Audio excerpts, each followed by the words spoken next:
안녕하세요. 여러분은 주로 어느 때 어느 순간에 사연을 들으시는지 궁금해지네요. 저에게 있었던 일을 허심탄회한 자세로 나눠보고 싶어요. 부디 귀한 시간 내주시면 고맙겠습니다. 제가 남편하고 결혼을 했던 건 별로 거창한 이유가 있어서는 아니었어요. 남편이 저에게 적극적으로 구애를 했었고, 여상을 졸업하자마자 직장을 다니고 있었던 저는 언제까지 이렇게 하루하루 똑같은 삶을 살아야 하는 걸까 싶은 걱정 때문에 한숨이 끊길 날이 없었습니다. 보통 그 시대에서 그런 시기를 보내고 있던 여자들이 결혼을 많이 했어요. 이제 인생에서 남은 과정이 결혼을 해서 가정을 꾸리는 것처럼 딱 그렇게 여겨지기 마련이었거든요. 6살 많은 남편하고 결혼을 했는데요. 남편이 시댁에서 유일한 아들이었어요. 위로 누나만 둘이었죠. 큰 시누이는 시집가서 그때 애가 셋이었고 작은 시누이도 마찬가지로 시집을 가서 애가 하나였습니다. 그때 이미 제가 시조카만 넷이었던 건데요. 특이한 건 뭔지 아시나요? 아이고, 정신없어라. 얘들아, 제발 그만 좀 뛰어다녀라. 정신 하나도 없어서 이 할미가 죽겠다. 죄다 사는 녀석들이라 그런가. 아직 저렇게 어린데도 어쩜 다 하나같이 천방지축에 요란스러울까. 아유 머리야, 이러다가 내가 제명에 못 살지. 시어머니께서 오죽하며 이런 한탄을 하실 정도였죠. 시조카 넷다 남자애들이었어요. 처음엔 큰 시누이가 첫째를 아들로 낳았을 때 시부모님께서는 잘했다. 역시 우리 큰딸이다. 네가 시댁에서 예쁨 받을 짓만 하는구나. 이렇게 말씀하시며 박수를 쳐주셨다고 합니다. 그리고 둘째 아들이 태어났을 때도 역시 우리 큰딸이야 이러시면서 크게 칭찬을 해주셨고요. 그 시절이었음을 감안하였을 때 큰 시누이가 아들만 연달아 낳았으니 자기 시댁에도 면이 얼마나 크게 섰을지는 뻔한 일입니다. 하지만 큰 시누이가 셋째를 가졌는데 이번에는 딸이 나오겠구나 모두가 예상했음에도 또 아들이었던 거예요. 그때 큰 시누이가 드디어 이런 말을 뱉었다고 합니다. 아들만 셋을 어떻게 키워? 힘들어 죽겠네. 이미 손목, 발목, 허리까지 다 나갔어. 근데 또 아들이야? 미친놈의 시자들은 애들을 보면서 아예 예쁘다고 녀석들이 장군감이네. 참 보기 좋네. 이딴 소리만 할 줄 알지. 애들을 돌보는 것은 쥐뿔 도움도 안 주는데. 단 하루도 내가 시자들한테 애들을 맡겨본 적이 없어. 그러자 시어머니께서 단박에 큰 신우의 입에 소뚜껑만한 당신의 손바닥을 갖다 대셨습니다. 왜냐하면 큰 신우의 시댁 사람들이 병원에 도착한 참이었거든요. 출산 직후라서 몸 상태도 아직 정돈이 안 되었고 그래서 헛소리를 하는 거라며 시어머니께서 적극적으로 수습에 나서셨고요. 그제서야 자기 시댁 사람들을 발견한 큰 시누이는 갑자기 현기증이 일어난 척을 하면서 눈동자를 뒤로 굴리며 신음한 뒤 자리에 누워버렸다고 합니다. 필살의 연기였죠. 하지만 그런다고 해서 이미 보고 들은 것을 없던 걸로 할 수는 없는 법. 쏟아진 물을 주워 담을 수는 없잖아요. 그래서 큰 시누이를 괘씸하다고 생각을 한 그 시댁 사람들이 원래도 별로 도움은 안 됐지만 그 이후로 더더욱 애들을 돌보는 것에 도움을 안 주었다고 합니다. 아들도 아들 나름인데 희한하게 큰 시누이네 아들들이 아기 때부터 극성 맞았어요. 울지도 보채지도 않고 몇 시간을 내일이 착하게 통잠을 자는 아기들이 있는 반면 내려놓지도 못하게 해서 엄마 품에 무조건 매달려 있고 이것도 싫고 저것도 싫고 다 싫어서 무조건 사이렌처럼 울기만 하는 아기들이 있잖아요. 큰 시누이네 아들들이 전부 후자였어요. 걷고 뛰고 그러기 시작한 다음부터는 더 말썽쟁이 사고뭉치였고요. 감당이 안 됐습니다. 그러니까 셋째마저 아들이라는 것에 큰 시누이가 비협조적인 자기 시댁 사람들로부터 떠올리면서 짜증이 확 났던 거예요. 참고로 큰 시누이가 자기 시댁하고 되게 가까이에 살았거든요. 그런 와중에 작은 시누이가 시집을 갔잖아요. 근데 이듬해 바로 아들을 낳은 거예요. 아기는 너무 건강하다 못해서 우량아로 태어났습니다. 임신 기간 내내 작은 시누이가 죽도록 고생을 많이 했었고요. 이제 시어머니께서 흠칫하실 수밖에 없었습니다. 우리 큰딸에 이어서 작은 딸도 첫 판부터 고추밭을 일구어 놓는다고? 그럼 이건 사위들 탓이 아니고 우리 집안에 그런 고추밭의 기운이 흐르고 있었다는 이야기 아니야? 혼란스러우실 수밖에 없었을 것입니다. 당연하죠. 시어머니께서는 저보다도 더 옛날 분이시잖아요. 그 시절에 경직된 분위기를 지닌 집안에 시집을 가셔서 첫째를 딸로 낳고 둘째도 딸로 낳으셨습니다. 시어머니의 결혼 생활이 어떻게 시작되어서 어떻게 흘러갔을지 그것은 굳이 듣지 않아도 짐작이 가능한 이야기였죠. 제 남편이 당신의 아들을 보시기 전까지는 하루하루가 그야말로 피가 마르는 살얼음판 위의 생활이었을 겁니다. 나중에 제가 들은 것이지만 시어머니께서는 아들을 못 낳는다는 이유로 구박을 받으시다가 어느 날은 머리를 한 대 세게 얻어맞으신 뒤 기절을 하신 일화도 있었다고 그러더군요. 아주 무식하고 미개한 일화가 아닐 수가 없습니다. 아무튼 간에 그런 고통스러운 기억들을 가지고 계셨던 시어머니께서는 시누이들이 시집을 가더니 줄줄이 아들만 낳자 어이가 없으셨던 거예요. 심지어는 상황이 역전되어서 아들이라 키우기 힘들다는 시누이들의 아우성이 들려오고 있었지요. 시누이 2명 중에서 단연 장녀인 큰 시누이가 시어머니 아픈 손가락입니다. 환장할 시집살이를 겪던 분이셨는데 장녀에게 뭘 어떻게 잘해주셨겠나요? 너는 너 알아서 해라. 네가 네 동생 돌봐라. 집안일은 얼른 배워라. 등등 그런 잔소리만 내도록 하면서 키우셨고 큰 시누이는 억척스럽게 자랄 수밖에 없었습니다. 그래서 내심 미안한 마음이 강했던 그런 큰딸이 시집을 가더니 유난스럽게 활발한 아들만 줄줄이 낳아서 힘들다고 난리였습니다. 육아 스트레스 때문에 눈밑도 퀭하고 머리도 빠질 정도였고요. 시어머니 입장에서는 결국 그 손자들을 봐주겠노라고 하는 소리가 안 나올 수가 없었습니다. 그래서 큰 시누이네 셋째 아이가 태어난 이후 격주 주말마다 시댁에서 새 아이가 시간을 보내게 되었어요. 큰 시누이 내외가 아이들을 거기다 두고 가는 것이었죠. 큰 시누이는 관절이 다 쑤시고 몸도 안 좋았는데 아르바이트도 다녔습니다. 생활비에 보탬을 하기 위해서였죠. 그래서 시어머니께서는 자식을 위하는 마음으로 손자들을 돌보기 시작하셨는데 몇 달 안 지나서 매번 곡소리가 나왔습니다. 애들이 보통이 아니었거든요. 그 시족한 녀석들이 만약 요즘에 태어난 아이들이었다면 아마 TV 프로그램에 소개가 됐을 것 같아요. 문제가 있어 보이는 어린아이를 조명하고 해결책을 제시해주는 프로그램 같은 게 있잖아요. 그런 거에 무조건 나왔을 겁니다. 예전이었으니까 무식하리만치 그냥 들이박으면서 아이들을 돌보았던 것뿐이에요. 지금에 와서 객관적으로 보자면 시조카 녀석들은 전문가의 손길이 필요한 아이들이었지요. 작은 시누이의 우량아 시조카도 만만치 않은 녀석이었기 때문에 거의 시댁으로 왔습니다. 키우기 너무 힘들다고 하면서 작은 시누이가 은근히 엉덩이를 들이밀었기 때문입니다. 3명 봐주시는 김에 1명 끼워서 같이 봐주시면 좋잖아요. 좋기는 뭐가 좋아? 그게 무슨 소리니? 에이, 엄마, 손자들 보면 좋으시잖아요. 좋기는 한데 힘이 든다. 좋은데 힘들어. 세상 천지에 뭐 저렇게 통제불능인 애들이 다 있다니? 그러니까요. 힘을 들이시는 김에 저희 애도 끼워주세요. 너는 뭐라고? 너 왜 자꾸 애를 데리고 여기로 오는 거야? 저 일해야죠. 일 다니려고요. 아는 사람 통해서 공장에 밥하러 나갈까 싶어요. 공장에? 밥을?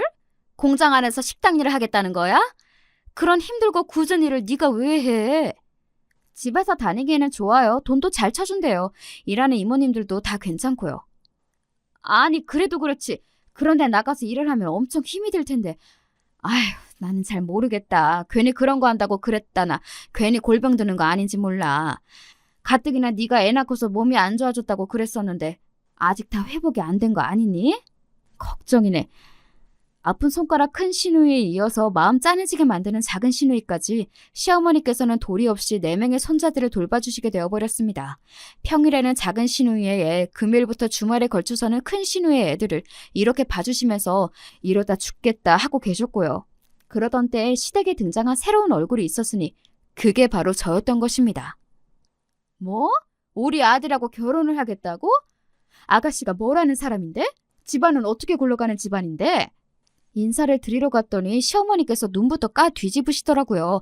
그렇게 나오실 줄 몰랐기에 저는 어리둥절했고 옆에서 남편은 본인도 당황한 표정으로 우리 엄마 원래는 안 저래 이런 속닥거림이나 저에게 전달하고 있었습니다. 제가 어떤 사람인지는 당연히 소개를 해야 하는 것이었기 때문에 있는 그대로를 정중하게 말씀 잘 드렸어요. 남편은 옆에서 끄덕끄덕 추임새를 넣었고요. 그런데 다 듣고 다신 시어머니께서 남편을 째려보셨습니다. 내가 너를 어떻게 키웠는데? 엄마 왜 이러세요? 저 만나는 여자하고 결혼할 거라고 지난 날부터 말씀드렸잖아요. 야 이 녀석아. 하나뿐인 아들이라고 얼마나 애지중지하며 키웠는데 그런 이 엄마의 노력을 네가 싸그리 무시하고서는 고작 이런 여자를 데리고 와? 그럼 어떤 여자를 데리고 와야 하는 건데요? 남편이 순수하게 궁금하다는 듯이 반문을 했고 저는 이게 대체 뭔 상황인가 싶어서 민망함으로 입술을 꽉 깨물고 있었습니다. 시어머니께서는 목이 한껏 늘어난 티셔츠를 더욱 잡아당기시며 답답하다는 듯이 외치셨죠. 그걸 꼭 말로 해야 하는 거니? 잘난 여자, 못난 여자 말고 잘난 여자! 잘난 여자를 당연히 데리고 와야지! 잘난 여자가 어디에 있는데요? 어디에든 있겠지 왜 없겠어? 저는 못 봤는데요. 네가 안 찾아봤으니까 못 봤겠지 이 녀석아. 잘난 여자를 찾겠다고 딱 작정을 하고 길을 나서야 눈에 보이는 법이야. 전혀 모르겠는데요? 응? 이 녀석이 그래도 자꾸 이러네. 네 누나들한테 가서 물어보든지 해. 결혼 선배들이잖아. 결혼 선배들 아니고 정확히는 결혼 망친 선배들 아니에요? 누나들이 괜히 결혼 잘못하는 바람에 엄마가 지금 이렇게 피골이 상접하신 거 아니에요? 남편이 멀뚱멀뚱하게 정말 아기 없이 순수한 궁금증으로 가득 찬 반문을 던졌습니다. 시어머니께서는 기가 막히고 말문은 더 막힌다는 기색이 되셔서 벌어진 입을 뻐끔뻐끔 거리기만 하셨고요. 바로 그때 제가 해서는 안 될 실수를 저지르고 말았습니다. 저도 모르게 웃음이 팍 튀어나갔고 그러자마자 간신히 입을 꽉 다물었던 거예요. 즉시 싸늘한 시어머니의 눈빛이 저에게 꽂혔습니다. 웃어? 아가씨는 지금 이게 웃겨? 아니요, 안 웃깁니다. 제가 잠깐 사례가 들려서. 사례 따위는 들린 적 없었지만 최선을 다해 변명을 했습니다. 남편이 그때 말을 그렇게 하는 바람에 갑자기 웃음이 튀어나갔던 건 불가항력적인 일이었다고 지금도 생각을 해요. 솔직히 너무 웃기잖아요. 결혼 선배들이 아니라 결혼 망친 선배들이라니. 아니 물론 제가 그때까지는 시누이들이 어떤 사람들이 그간 어떤 이야기들이 있었는지 전혀 몰랐기 때문에 단순히 말이 웃겨서 웃었던 것뿐이었습니다. 저는 첫인상에서 시어머니께 제대로 찍히고 말았고 그럼에도 남편과 금방 결혼해서 부부가 될 수 있었습니다. 제가 못마땅한 며느리감이라고 한들 시어머니 입장에서 뾰족한 대안이 있으셨던 것도 아니니까요. 뒷짐만 지고 계시던 시아버지께서는 딱 한마디를 남기셨고요. 잘난 여자를 데리고 오라고 하면 그게 말처럼 되나? 본인이 잘난 남자여야 잘난 여자를 만날 수 있는 거지. 잘난 남자가 못난 여자를 만나는 경우는 왕왕 있어도 잘난 여자가 못난 남자를 만난다는 것은 내가 듣도 보도 못했는데 웬 잘난 여자, 진짜 말 같지도 않은 소리를 다 하고 있어. 시어머니의 속은 부글부글 끓었지만 생각하면 생각할수록 시아버지의 말씀에는 틀린 구석이 없었습니다. 남편이 객관적으로 잘난 남자였으면 그 눈높이에 따라서 잘난 여자도 눈에 보였겠지요. 하지만 가당치 않으니까 그런 일이 안 일어났던 것입니다. 잘나지 않은 여자인 제가 남편하고 결혼했고 자연스레 시누이들을 비롯한 시댁의 이모저모를 알게 되었습니다. 시어머니께서 왜 그렇게나 목이 늘어난 티셔츠를 입고 계시는지 표정에는 피곤함과 예민함이 항상 왜 엿보이는지 비밀이 금세 풀렸지요. 말썽쟁이 시조카들 때문이었습니다. 남자애들만 넷? 게다가 다들 천방지축인 게 보통이 아니구나. 말을 해도 전혀 안 들어먹고 목소리는 크고 왕고집들이고 애들이 장난이 아니네. 딱 2번 봤는데 시조카들이 돌보기 힘든 아이들이라는 것을 체감할 수 있었어요. 저는 다니던 직장이 돌아가는 상황이 어려워지면서 계속 다닐 수 있을지 없을지 걱정이 되고 있었는데 그러던 시기에 제가 결혼을 해버리니까 직장 측에서는 저보고 그만두라는 말을 하더라고요. 그때만 해도 그 정도 어설픈 규모의 업체들은 여자가 결혼을 하면 무조건 그만둬야 한다는 시기였습니다. 어차피 상황도 안 좋은 것을 제가 진작에 알고 있었으니 그래서 결혼한 뒤로 그만두었어요. 아주 잠깐만 쉬다가 새로 직장을 잡을 요량이었는데 시어머니께서는 저에게 일을 주겠다고 하셨습니다. 너 일자리 새로 구하지 마라. 너는 따로 할 일이 있다. 네? 제가요? 대체 무슨 일인데요? 애들 봐야지. 애들이라는 소리를 듣자마자 심장이 철렁 내려앉았습니다. 통제가 안 되는 남자애들 넷 얼굴이 눈앞을 스쳐가면서 주저앉고만 싶었죠. 시어머니께서는 당신의 몸은 이제 아작나기 직전이기 때문에 더 이상은 안 되겠다고 하셨습니다. 제가 이제는 애들을 돌봐야 한다고 강력히 주장하셨어요. 저는 그러고 싶지 않았죠. 한두 번 하루 이틀이면 모를까 앞으로 제가 왜 금쪽 같은 신혼생활을 시족한 남자애들이나 돌보는 것으로 시간을 보내야 한다는 건가요? 이건 정말 아니다라고 생각했는데 시어머니께서는 반대로 제가 당연히 그리해야 한다고 생각을 하셨어요. 너보다 우리 아들이 더 잘났잖아. 네가 뒤떨어지니까 시댁 일에는 더 군말 없이 발벗고 나서야지. 원래 여자는 결혼하고 나면 출가 외인이라고 했다. 이제 시댁 사람이 되는 거야. 너는 잘난 구석 하나가 없으니 더 겸손하게 더 노력을 해야 하는 게 당연한 거 아니겠니? 저는 다니던 직장도 날아갔고 남편의 직장이 제가 원래 다니던 곳보다 낫기는 했죠. 하지만 그거 가지고 남편이 더 잘났다고 그리 말씀을 하시는 시어머니 앞에서 제가 진짜 뭘 어떻게 해야 할지 고민이 컸습니다. 일단 일자리가 없는 상태였으니 시어머니의 말씀을 따르기는 해야겠다고 생각을 하던 그때였어요. 작은 시누이의 둘째 임신 소식이 들려왔습니다. 그러면 무조건 이제 시조카가 더 늘어나게 생긴 거잖아요.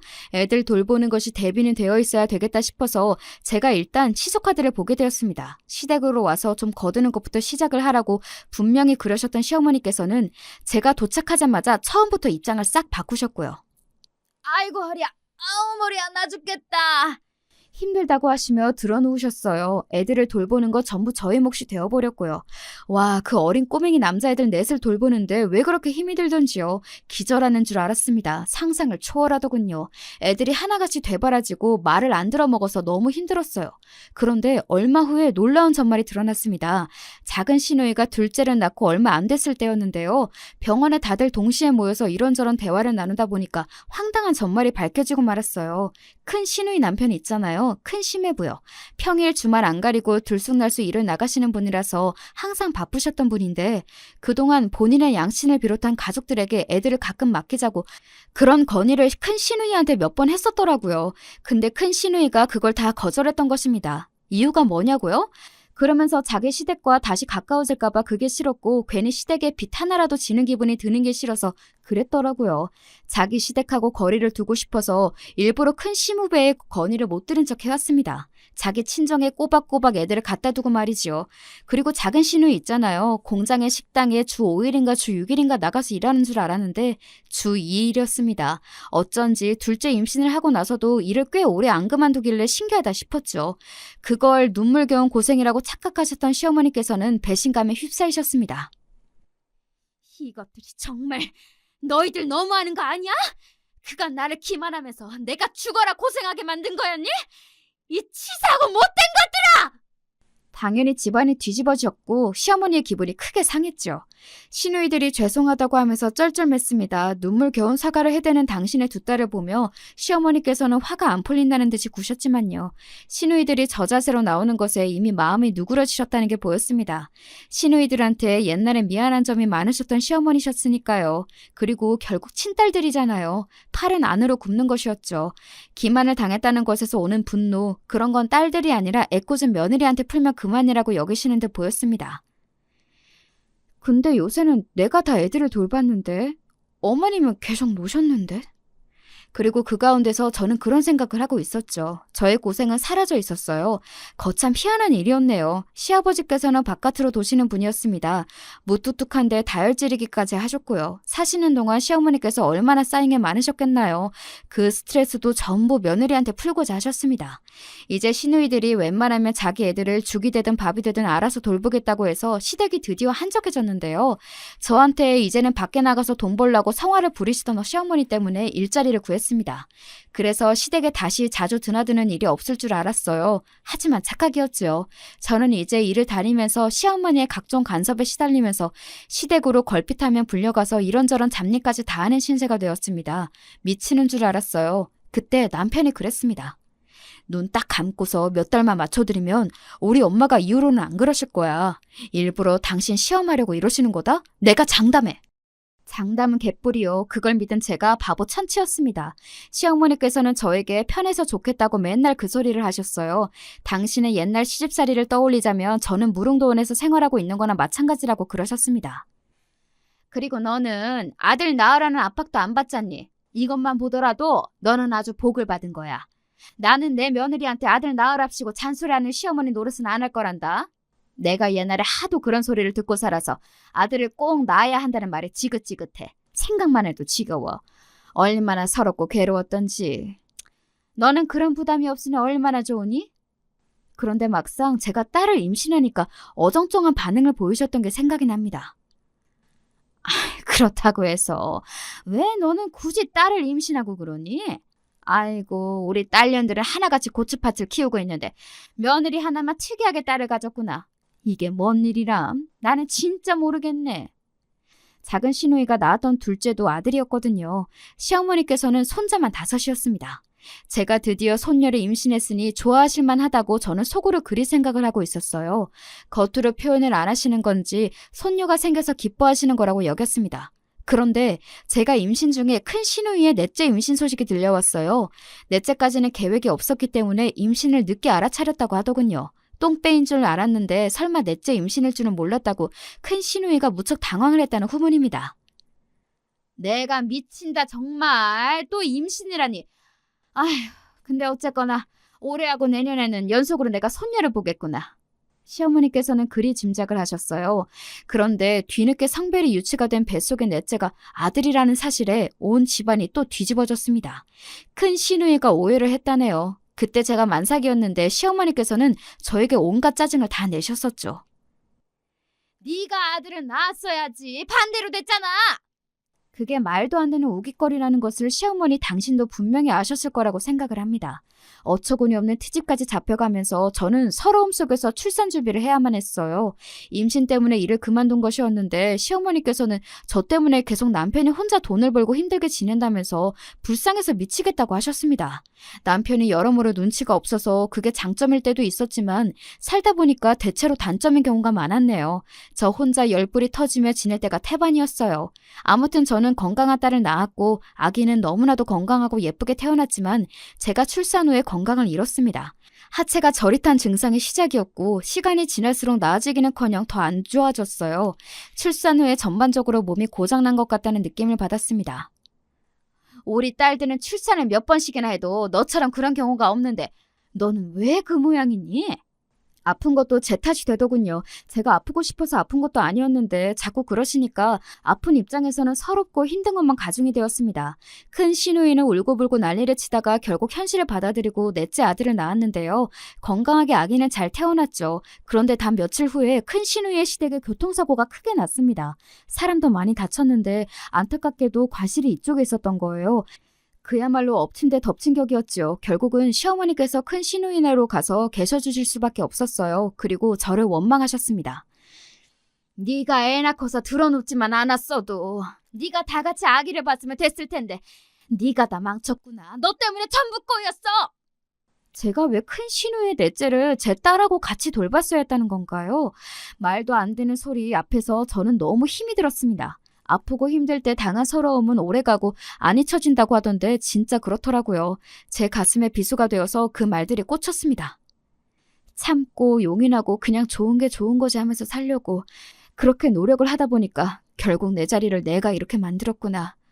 나는 좋은 마음으로 그랬던 것인데 왜 이렇게 되어버렸을까? 후회가 막심하였습니다. 무엇보다 몸이 안 따라줘서 힘들었어요. 큰 시누이네 시댁에 그런 대형 사건이 터졌는데 제가 아프고 힘들다고 징징거릴 수조차 없었습니다. 그렇게 하소연을 할 것도 없었고요. 그런 생활이 생각보다 꽤 오래갔고요. 제가 언제 사람답게 일상을 보낼 수 있게 되었는가 하면 저희 딸이 7살 무렵이었습니다. 그때가 되니까 무리 없이 돌아다니는 것도 컨디션이 확 떨어지거나 근육이 달달 떨리는 것도 없어지더라고요. 제가 수년을 꼼짝없이 앓으면서 보냈던 것이지요. 그쯤 되니까 큰 시누이네 애들이 많이 컸잖아요. 사고를 치기 시작하더군요. 떡잎부터 문제가 많더니 기어이 사고뭉치로 자랐습니다. 첫째가 불량하니까 둘째도 따라가는 형국이었지요. 그나마 셋째는 내가 좀 생각하는 게 괜찮은 듯 보였고요. 넷째는 너무 어려서 그때는 감이 안 잡혔는데 윗물이 맑지 않으니 여기도 걱정이 됐습니다. 거기 애들이 하도 난리니까 작은 시누이가 자기 친정 언니네를 절대 안 가려고 하더군요. 자기 애들한테 나쁜 거 옮길까 봐 걱정이라고 했어요.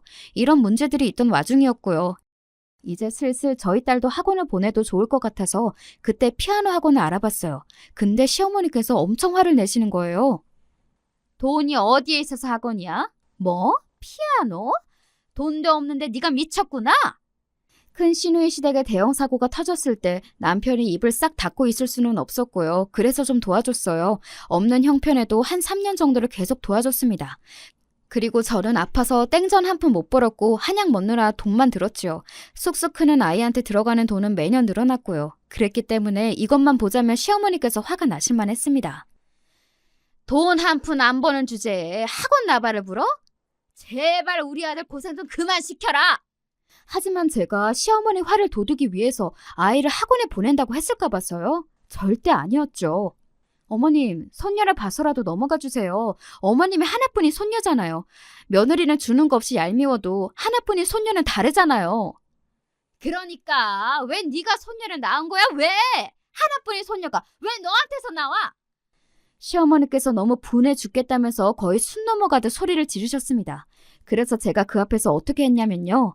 울었어요. 엉엉 울었습니다. 그러자 시어머니께서 당황해서 굳으시더군요. 이게 드디어 정신을 놨나? 왜 이래? 어머님, 곧 내가 초등학교 입학하는데 뭐 해주실 거예요? 손자들한테는 때마다 뭐 하나라도 쥐어주셨는데 소녀한테만 아무것도 안 해줄 것 같아서 저는 벌써부터 걱정이 돼요. 맨날 말썽이나 피우고 사고뭉치 구제불능인 손자들한테는 친근하게 구시면서 왜 얌전하고 착하기만 한 소녀한테는 쌀쌀맞게 구시나요? 왜요? 저라고 해서 여태까지 아무 생각 없었던 줄 아시나요? 너 때문이잖아. 바로 네가 네 딸은 미움받게 만든 거야. 애가 생긴 것도 너를 닮았잖아. 원래 딸은 아빠 닮거든? 근데 아니라서 내가 보통 찜찜한 게 아니야. 뭐라고요? 지금까지 그런 생각을 하고 계셨던 건가요? 어머님, 저요. 진짜 출산하고 나서 아프고 힘들었어요. 그때 정말 죽는 줄 알았어요. 그런데 괜찮냐고 한마디 해주신 적 있으세요? 목숨 걸고 낳았던 거나 다름없었는데 제가 그렇게 힘들게 낳은 자식인데 왜 그런 모욕을 주시나요? 제가 가슴을 치면서 오열했고 시어머니께서는 제 버르장머리를 못 봐주겠다고 하시면서 당신이 단단히 화가 났음을 제 남편에게 다 알릴 거라고 하셨습니다. 그날 밤 남편이 시댁에 들렀다가 귀가를 해서는 저한테 한숨을 쉬더군요. 당신 왜 그래? 이제 살만하다고 그랬잖아. 그렇게 말한 지 얼마나 됐다고 이래? 그래서 제가 남편 앞에서도 오해를 했습니다. 남편이 놀라서 뒷걸음질까지 치더군요. 달래려고 가까이 와야지 왜 더 멀어진 걸까요? 지금 생각하니 하나부터 열까지 답답한 남자입니다. 나 힘들어. 나 죽겠어. 더 이상은 나 이렇게는 못 살아. 우리 딸 데리고 나갈 거야. 뭘 나간다는 거야? 당신 돈도 없으면서. 국어를 해서라도 살 거야. 어떻게든 알아서 할 테니까 벗어나고 싶어. 이렇게 계속 사는 것보다는 나을 것 같아. 나 분명히 말하는데 진심이야. 제가 울면서 말을 하자 남편이 충격에 빠진 얼굴로 한참 침문만 지키다가 말을 하기를 심각한 줄 몰랐다고 하더군요. 제가 반쯤 장난으로 시어머니 때문에 힘들다고 시누이들 때문에 미치겠고 시조카들 때문에 진이 빠진다고 그러는 줄 알았다고 했습니다. 제가 그 말을 듣고 당신이야말로 장난하냐고 따졌어요. 여태까지 제가 심각한 줄 몰랐다는 것 자체가 허무했습니다. 그런데 남편은 진심으로 여태 아무 생각이 없었고 한 귀로 듣고 한 귀로 흘리는 사람이었던 거예요. 이런 남자와 지금껏 살았다는 게 기가 막혔지요. 이제야 심각하다는 걸 알았으니 남편이 해결을 하겠다고 나섰습니다. 주말에 시댁으로 같이 가서 시어머니를 배웠어요. 남편이 시어머니의 최종 의견부터 먼저 듣겠다고 했고요. 그러자 시어머니께서 이미 이겼다는 표정으로 저를 쳐다보시더니 삿대질을 날리셨습니다. 저것 봐라. 또 힘든 척하네. 일부러 루즈도 안 바르고 머리도 산발을 하고 온 것 봐라. 하나도 안 힘들면서 저러는 게 아주 특기야. 나는 그동안 얼마나 힘들게 살았는데 우리 딸도 얼마나 힘들었는데 저것만 아주 매사에 천하태평이라니까. 얼굴이 벌겋게 된 채로 저에 대한 오만 험담을 길게 늘어놓으셨어요. 듣는 동안 제 속에서 불길이 막 솟는 기분이었습니다. 정리하자면 당신의 지난 인생에 비해 제가 너무 편하게 사는 게 뻔한데 그럼에도 제가 힘든 척을 해서 얄미워서 미칠 지경이시라는 거였죠. 시누이들에 비해서도 제 팔자가 편해 보인다고 하셨습니다. 그걸 다 듣고 난 남편이 보일 반응이 그런데 정말 대박이었어요. 안 힘들면 안 돼요? 한 사람이라도 안 힘들면 좋죠.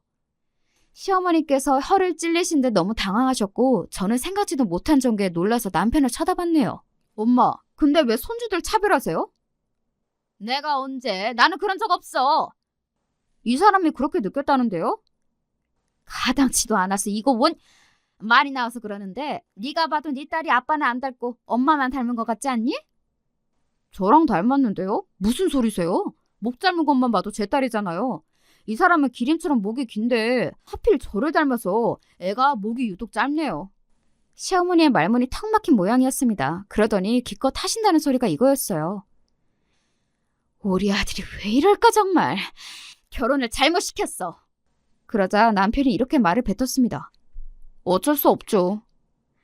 그 어떤 말보다도 사람 할 말 없게 만드는 말이었습니다. 제 입장에서는 남편 같은 사람 진짜 답답하고 돌아버리는데 시어머니 입장에서도 똑같이 그러하다는 걸 알게 돼서 그나마 다행이라는 기분이 처음으로 들었습니다.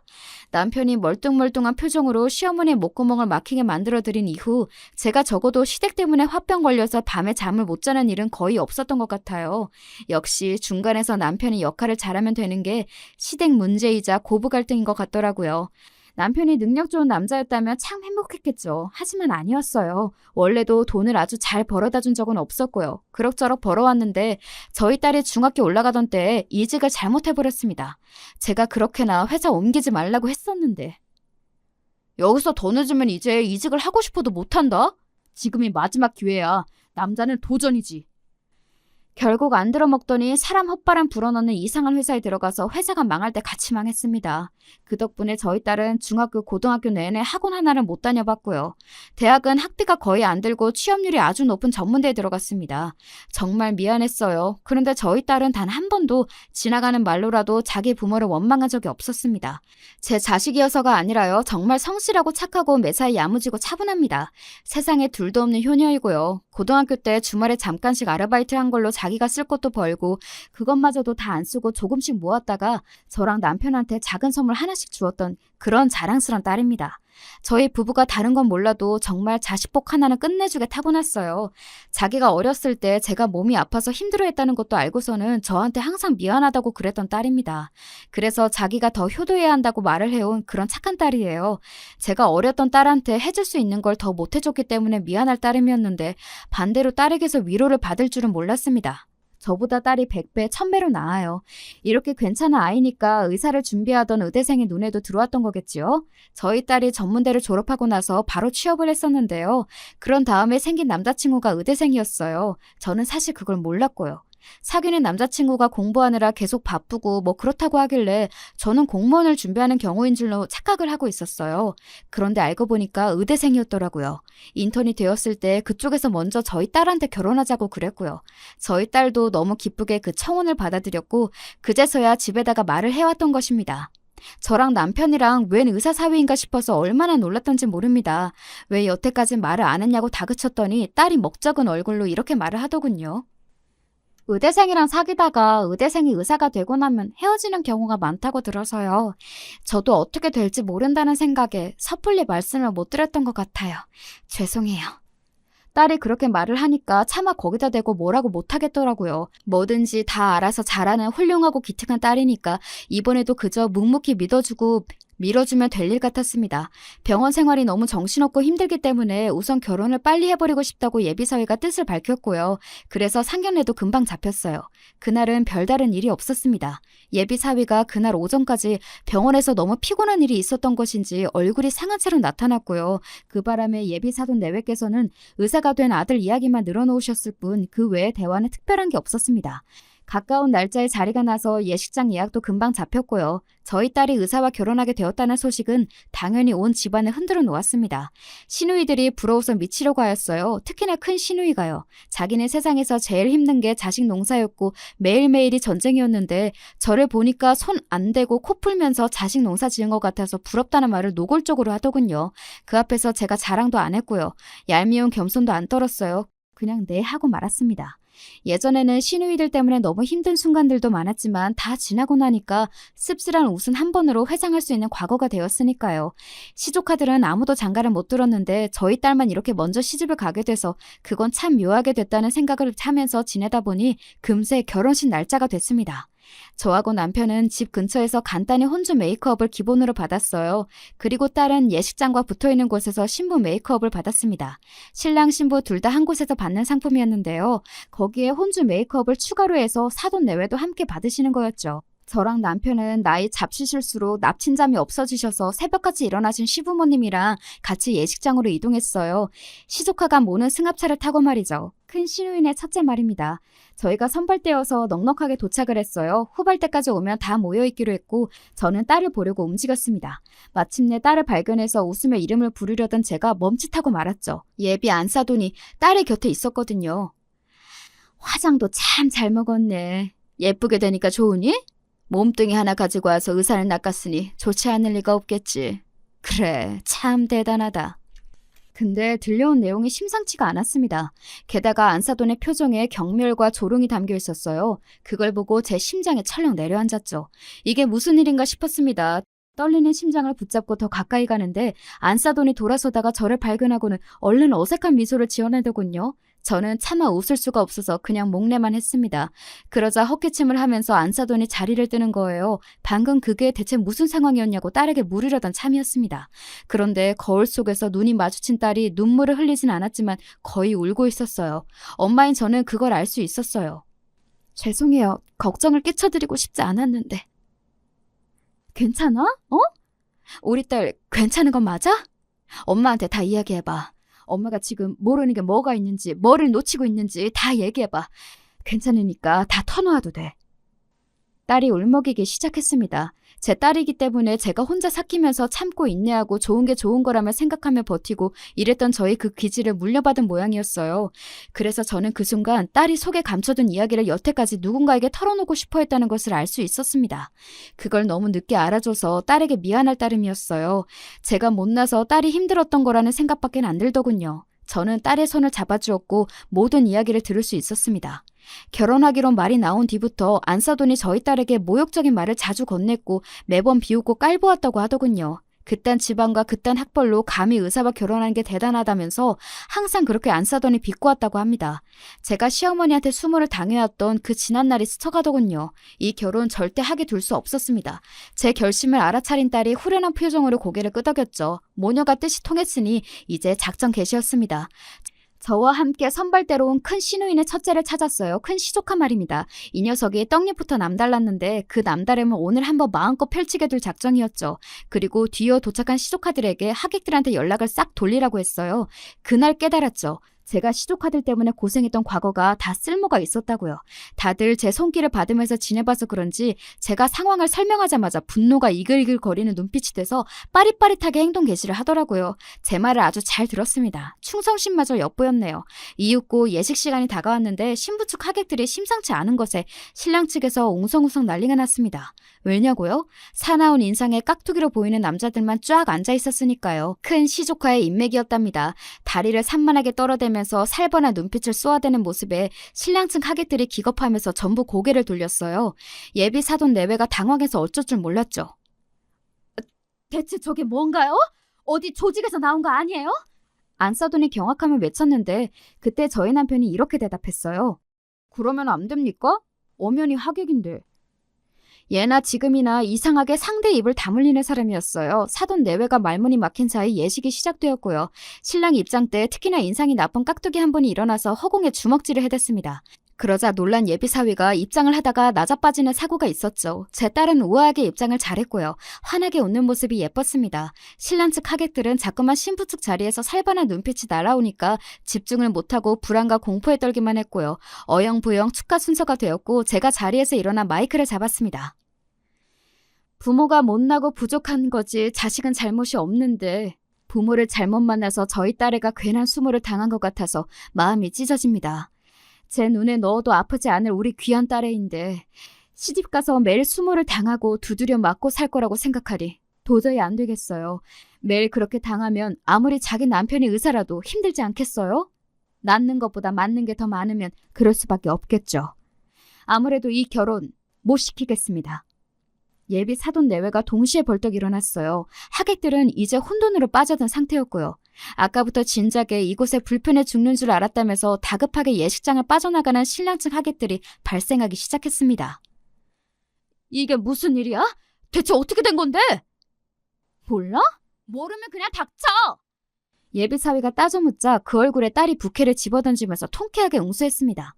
그리고는 남편하고 사이좋게 팔짱을 끼고 걸어왔던 길을 다시 되돌아 나가기 시작했고요. 저는 하객석을 채우고 있던 깍두기들에게 신호를 보냈습니다. 그러자 다들 일어나서 앞으로 나오기 시작했어요. 뭐야? 저 사람들 대체 아까부터 뭐야? 무서워 죽겠는데 왜 자꾸 다가오는 거예요? 이보세요. 다가오지 마세요. 여보, 어떻게 좀 해봐! 안사돈이 혼비백산을 했고 깍두기들은 어깨와 목을 돌리고 주먹을 매만지면서 걸어다녔습니다. 그리고 몇 명이 예비사위를 둘러쌌어요. 니 병원 어디서 일하나? 우리가 좀에 가도 되겠지? 예비사위는 거의 졸도할 지경이었습니다. 초토화가 된 예식장을 벗어나는 제 발걸음이 아주 가벼웠네요. 그리고 시댁 식구들은 모여서 비패나 즐기고 있었어요. 제가 이를 주도해서 버려버린 것이니 협조해줘서 감사하고 또 죄송하다는 그런 인사를 할 참이었습니다. 그런데 큰 시누이가 손을 휘젓더군요. 옳게! 우리는 다 옳게 편이야. 그러니까 괜히 미안하게 됐다느니 그런 소리 할 필요도 없어. 맞아. 솔직히 그동안 우리가 말을 안 하고 살아서 그렇지. 다들 올케한테 미안한 구석 없는 사람 우리 집안에 없을걸? 뒤이어 작은 시누이가 머쓱해하면서 말을 했습니다. 저도 모르게 묘한 웃음이 지어졌죠. 그리고 어느새 많이 늙으신 것 같은 모습의 시어머니께서 저와 눈이 마주쳤을 때 얼핏 웃으시며 고개를 아주 크게 끄덕이셨고 저는 그걸로 된 거라는 생각을 했답니다. 결혼식 당일에 일어난 시끌벅적했던 파혼 이후 저희 딸은 그 이전보다 더 활기차고 즐거운 일상을 보내기 시작했고요. 사위로 맞을 뻔했던 그 의사 녀석은 병원에서 인턴 과정을 마치고 레지던트가 되기도 전에 아주 큰 위기를 맞이했습니다. 병원에 등장한 험상궂은 깍두기를 본 순간 겁을 먹고 황급히 도망을 치다가 계단에서 왕창 굴렀거든요. 양쪽 팔과 허리를 주로 크게 다쳐서 꼼짝없이 기나긴 병상 위에 생활을 시작해야만 했습니다. 웃긴 건 병원에서 마주친 깍두기들은 저희 큰 시조카와는 하등 상관이 없는 전혀 다른 사람들이었다는 거예요. 그런데 그 녀석이 피로 누적 상태에서 깍두기들을 보고는 결혼식 날 봤던 그 사람들이라고 판단해서 대뜸 겁부터 집어먹었던 것입니다. 자기를 어떻게 하려고 찾아온 줄 알았던 거예요. 아무리 많이 피곤한 상태였다고는 하나 기본적으로 새가슴인 모양이었습니다.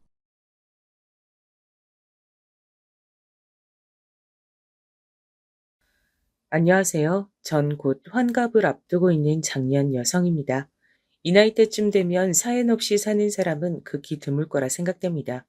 누구나 하나씩 사연을 품고 살아가고 있다 생각해요.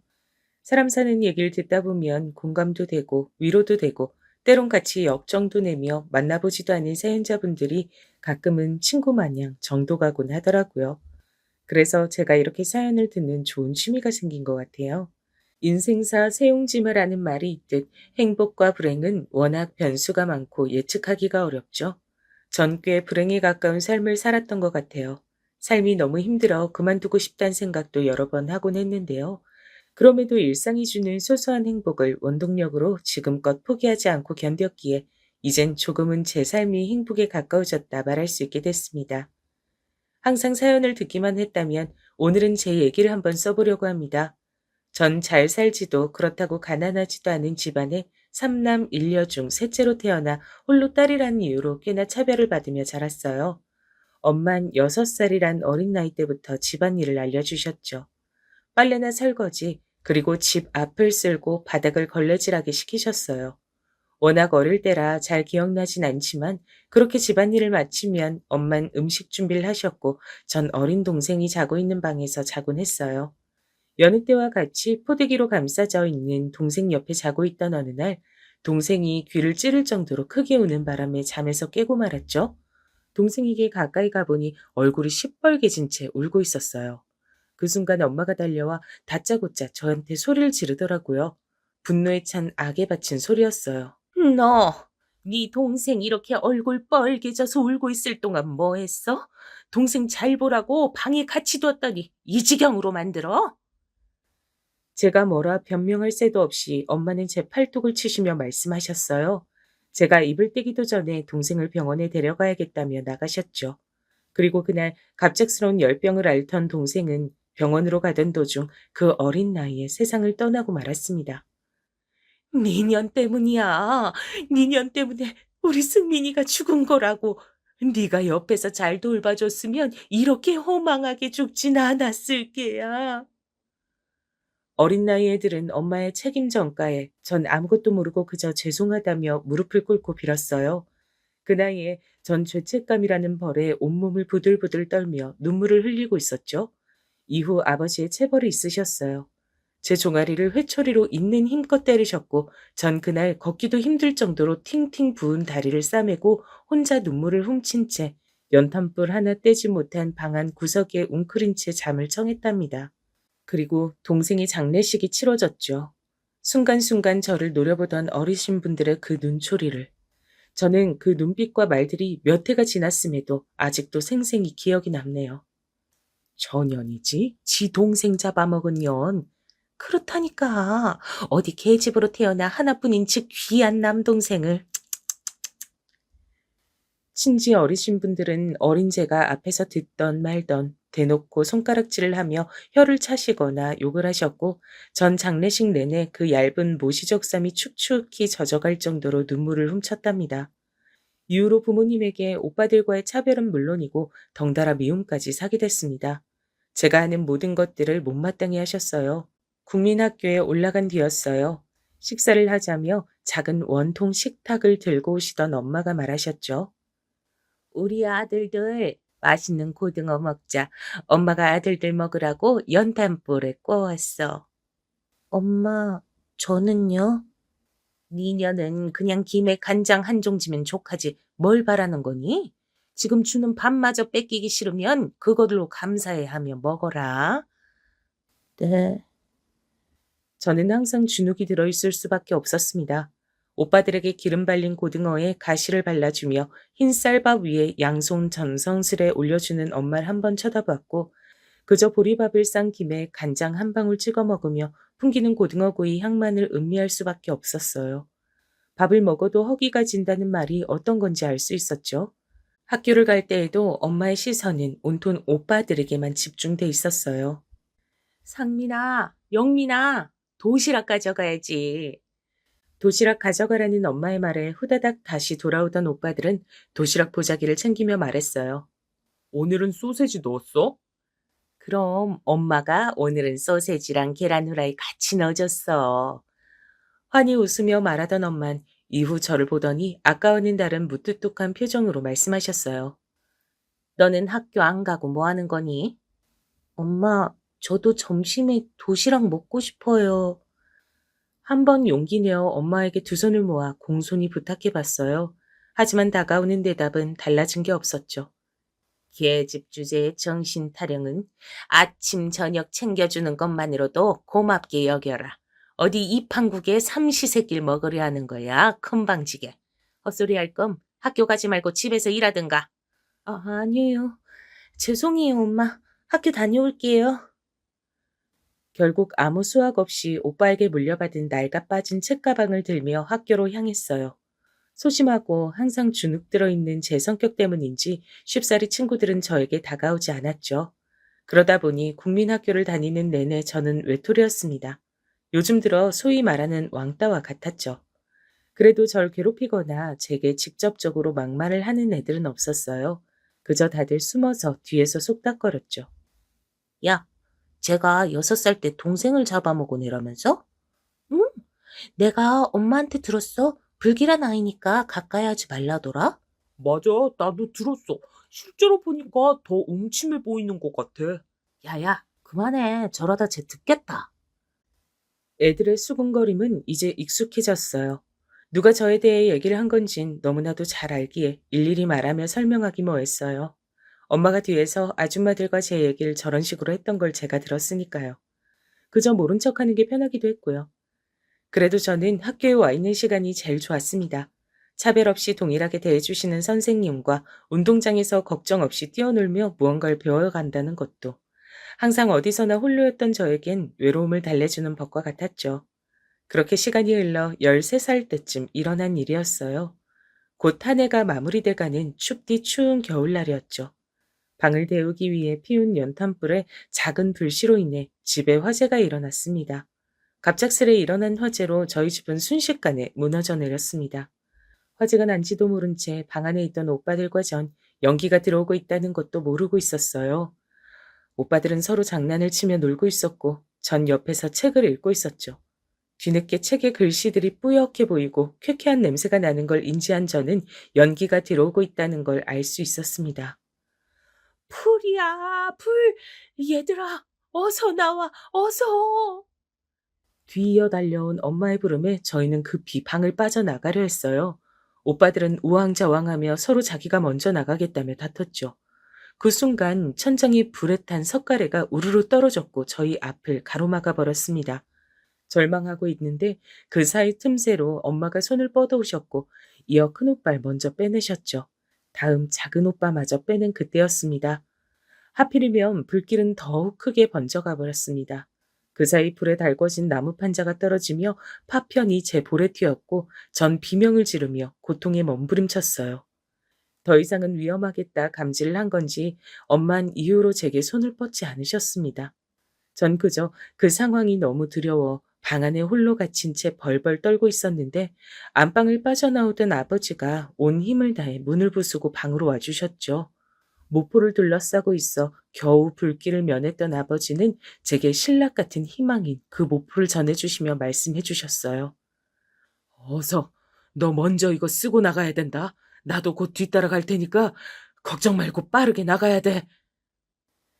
전 눈물을 후두둑 쏟아내며 말없이 고개를 끄덕인 뒤 황급히 온몸을 모포에 뒤집어 쓴 채 방을 빠져나왔죠. 방을 빠져나오는 과정에 제 몸의 일부는 평생 지워지지 않는 화상 자국으로 뒤덮여 버렸습니다. 볼에도 꽤 커다란 자국이 남아버렸고요. 아직도 그 화상 자국을 보면 그때 그 끔찍했던 화재의 기억에 다시금 그 고통이 실현되는 것 같아 온몸에 소름이 돋습니다. 그렇게 가까스로 빠져놓은 곳에는 검게 그을린 재를 묻힌 채 숨을 허덕이는 오빠들과 저를 보더니 놀래 달려와 안아주던 엄마가 있었죠. 하지만 저는 기억해요.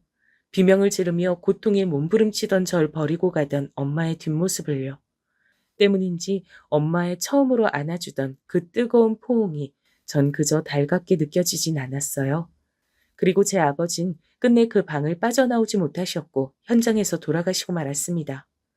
아버지의 그 마지막 희생을 생각하면 아직도 가슴이 미어집니다. 또 한편으론 아버지가 목숨 바쳐 구해준 제 인생 포기하지 말아야겠다 생각이 들더라고요. 그렇게 순간의 사고로 재산이 모두 불타버린 저인 너무나 가난한 삶을 살 수밖에 없었어요. 한순간 오갈 데 없는 신세가 되었고 잠시 동안 친척 집에 머물러야 했죠. 그렇게 국민학교 졸업장이 마르기도 전에 엄만 저를 봉제 공장으로 취직시켰어요. 당장 가족들이 먹고 살기 힘드니 저라도 나가서 돈을 벌어오라고 말이죠. 오갈 데도 없는 처지였기 때문에 이해를 못하는 건 아니었습니다. 하지만 제 유일한 벗이었던 배움의 즐거움을 더 이상 할 수 없다는 생각에 좌절할 수밖에 없었죠. 그래서 저는 엄마에게 물었어요. 저 중학교에 가고 싶어요. 조금 더 공부하고 싶어요, 엄마. 제 말을 들은 엄만 제 뺨을 찰싹하고 갈기며 역정을 내셨어요. 너 진짜 엄마마저 죽는 꼴 보고 싶은 거니? 네 아빠가 누구 때문에 돌아가셨는데 이제 아빠도 없이 우리 네 식구 살아가려면 너라도 돈을 벌어와야지. 오빠들은요? 큰오빠는 중학교도 졸업했잖아요. 네 오빠들은 우리 집안의 유일한 남자들이잖니. 고작 중졸로 학력을 마치게 해서 되겠어? 네 오빠들은 이 어미가 꼭 대학교까지 보내고 말 거야. 저는요. 저도 공부하고 싶어요, 엄마. 계집이 배워봤자 뭐 하겠어. 잔말 말고 엄마 욕 보이지 않게 사고 치지 말고 가서 일이나 잘하렴. 알았어? 저는 그저 아무 말 못하고 입을 꾹 다문 채 고개를 끄덕여야 했습니다. 그렇게 14살 어린 나이에 들어간 봉제 공장은 화장실을 가는 것조차 힘들었고 14시간씩 기계처럼 돌아가는 반복되는 일상에 점점 지쳐만 갔습니다. 그렇게 죽을 똥 살똥 일하며 받은 급여의 80% 이상은 오빠들의 용돈과 학비로 다 들어갔고 전 푼돈은 안 될 만큼 작게 남은 급여로 겨우 입에 풀칠해가며 살아갔습니다. 그래도 이곳은 생활 패턴이 동일하고 다들 사정이 비슷하다 보니 저를 뒤에서 욕하며 수근거리는 사람들은 없었어요. 그렇기에 혼자만의 벽을 치며 살아가던 저에게도 처음으로 친구를 사귈 수 있었죠. 그 친구도 저처럼 가정 형편이 어려운 탓에 부모님이 강제로 취직을 시켰다고 들었는데요. 그 친구는 집안의 장녀인데 아픈 동생들을 위해 부모님 뜻을 따라야 한다면서요. 서스럼 없이 제게 본인 속사정을 말해주는 친구 덕분에 저도 처음으로 제 속사정을 다른 누군가에게 말할 수 있었죠. 제 얘기를 듣던 친구는 눈물을 글썽이며 제 볼 쪽의 흉터를 매만져줬어요. 이젠 안 아픈 거지? 이젠 괜찮아. 걱정해줘서 고마워. 처음으로 받아본 누군가의 걱정에 저 또한 마음이 뭉클해지는 것 같았어요. 그렇게 그 친구와 전 가족들보다 가까운 사이가 됐죠. 몸은 고된 공장 생활이었지만 친구도 생기고 저는 전보단 조금 더 밝아진 모습을 보였어요. 확실히 웃음도 늘었고요. 그렇게 시간이 흘러 20살이 되었고 전 오랜만에 집으로 부른 엄마로 인해 화재 이후 처음으로 친척집에서 벗어나 겨우 얻었다는 집을 찾아가 볼 수 있었어요. 높은 언덕 위에 또 계단을 올라가야만 갈 수 있는 작은 옥탑방이었죠. 숨을 헐떡이며 집을 들어갔는데 웬일인지 밥상을 거하게 차려두셨더라고요. 전 얼떨떨한 마음에 이게 다 뭐냐며 누구 생일이냐고 물었죠. 그래도 네가 공장에서 열심히 벌어다 준 덕분에 네 오빠들이 대학도 갈 수 있게 됐고 우리들도 다시 뭉칠 수가 있게 됐는데 엄마가 이런 밥상 하나 못 차려줄 거라 생각했어? 네, 알아주시니 감사해요. 전 지금껏 엄마가 제게 어떻게 해오셨는지를 알았기에 순순히 고마움을 표현하기가 어려웠어요. 그리고 어쩐지 제게 이러는 이유가 또 있을 것 같다는 생각도 들었고요. 어쩐지 말에 뼈가 있는 것 같다. 제 말에 헛기침을 하시며 엄만 대답하셨죠. 그리고 이어 엄마의 말에 제 예상은 확신이 됐습니다. 어쨌건 너도 이제 20살이 되었잖니. 마침 괜찮은 혼사자리가 들어왔다. 네? 저는 아직 결혼 같은 걸 할 생각이 없어요, 엄마. 엄마 얘기 들어. 너 왜 예전에 아빠 친구라고 자주 놀러 오시던 장씨 아저씨 기억나? 네. 무슨 사업하신다면서 항상 오실 때마다 선물 들고 오셨던 아저씨 기억나요? 그래, 그 아저씨 아들이 올해로 28이란다. 너랑은 나이 차이 좀 있지? 근데 그게 어디 나이 차이겠니? 애가 참 순하고 착하다 했어.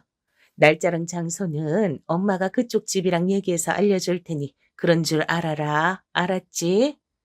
엄마, 전 그냥 평범하게 만난 사람하고 연애하고 결혼할래요. 죄송하지만 이런 맞선 자리는 부담스러워요. 너는 정말 사실 네 오빠가 대학 졸업한 지 한참 지났는데도 취직을 못하고 있다.